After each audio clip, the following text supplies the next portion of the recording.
दिव्यांग पेन्शन योजना मित्रांनो, याबद्दल एक अत्यंत महत्त्वाची माहिती आली आहे. तुमच्या सर्वांसाठी खूप महत्त्वाची माहिती आहे.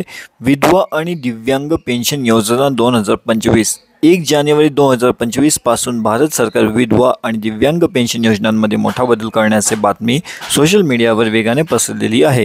काही लोकांच्या मते या योजनेद्वारे पेन्शनची रक्कम वाढवली जाईल आणि नवीन पात्रता अटी लागू केल्या जातील. या बातमीने लोकांमध्ये उत्सुकता आणि चिंता निर्माण केलेली आहे. पण प्रश्न हा आहे की ही बातमी खरी आहे का?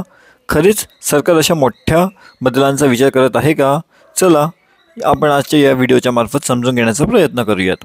मित्रांनो, सर्वप्रथम विधवा पेन्शन योजना महिलांना आर्थिक मदत पुरवते. ज्या महिलांनी पतीला गमावले, या योजनेच्या मुख्य बाबी काय आहेत? तर यामध्ये पात्रता जी आहे ती 18 ते 80 वर्ष वय असलेल्या विधवा महिलांना, ज्यांच्या वार्षिक उत्पन्न एक ठराविक मर्यादेखाली असते.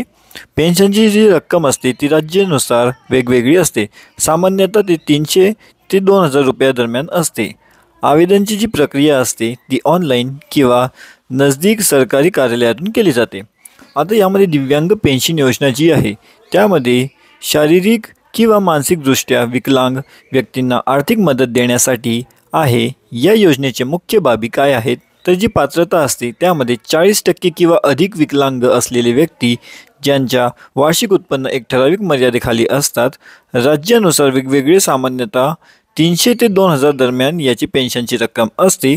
ऑनलाईन किंवा मग सरकारी कार्यालयामधून तुम्ही याच्यासाठी अर्ज करू शकतात. पेन्शनची रक्कम दुपटीने वाढविली जाईल. सरकार याबाबत कोणत्याही अधिकृत घोषणा केलेली नाही.